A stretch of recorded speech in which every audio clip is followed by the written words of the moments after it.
Bonjour et bienvenue. Aujourd'hui, on va faire quelque chose d'un peu spécial. On va soulever le capot de l'ordinateur. On va ensemble suivre le parcours, le voyage vraiment fascinant d'une toute petite commande, de l'instant où on appuie sur une touche de clavier jusqu'à ce qu'elle apparaisse comme par magie sur l'écran. C'est une question qu'on s'est peut-être tous posée un jour.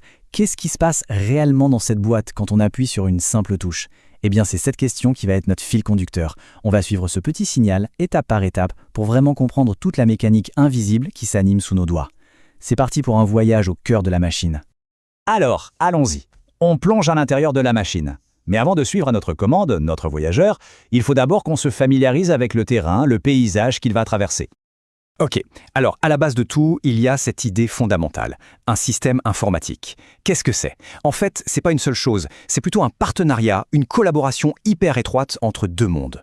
D'un côté, le matériel, le physique, tout ce qu'on peut toucher, et de l'autre, le logiciel, l'intangible, les instructions. C'est vraiment leur travail d'équipe qui fait que la magie opère. Justement, penchons-nous sur ces deux partenaires. C'est une dualité qu'on retrouve partout dans le numérique aujourd'hui. Pour bien comprendre la différence, il y a une analogie qui marche super bien. Imaginez que le matériel, le hardware, c'est le corps humain. Les os, les muscles, les organes, tout ce qui est physique, tangible. Et le logiciel, le software, eh bien c'est l'esprit. Ce sont les pensées, les idées, les instructions qui animent ce corps et lui disent quoi faire. Donc le matériel, c'est tout ce qu'on peut voir et toucher. On parle du processeur, de la mémoire qu'on appelle la RAM, des périphériques d'entrée comme le clavier ou la souris qui nous permettent de donner des ordres, et bien sûr les périphériques de sortie comme l'écran ou l'imprimante qui nous montrent le résultat.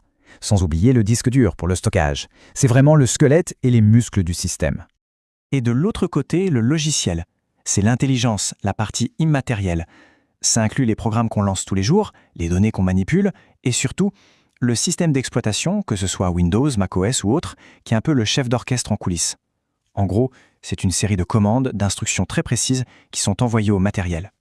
Voilà, le décor est planté, maintenant on sait où on met les pieds. On peut enfin commencer à suivre notre commande. Rappelez-vous, tout part d'une simple pression sur une touche du clavier et elle est sur le point de commencer un sacré périple. Alors ce voyage, il se fait en 4 grandes étapes. Étape numéro 1, l'entrée. La commande pénètre dans le système grâce au clavier. Ensuite, étape 2, elle est stockée temporairement dans la mémoire principale, la RAM. C'est un peu comme si on la posait sur un bureau en attendant de s'en occuper. Troisième étape, et c'est la plus importante, le traitement. Le processeur, le cerveau de l'ordinateur, la récupère et l'exécute. Et enfin, quatrième étape, la sortie. Le résultat de ce travail est envoyé à l'écran pour qu'on puisse le voir. Parlons de cette troisième étape, le fameux CPU ou Central Processing Unit. C'est vraiment le cerveau de l'ordinateur. Il est au centre de tout. Aucune opération, absolument aucune, ne se fait sans son feu vert. C'est lui qui lit les instructions, qui fait les calculs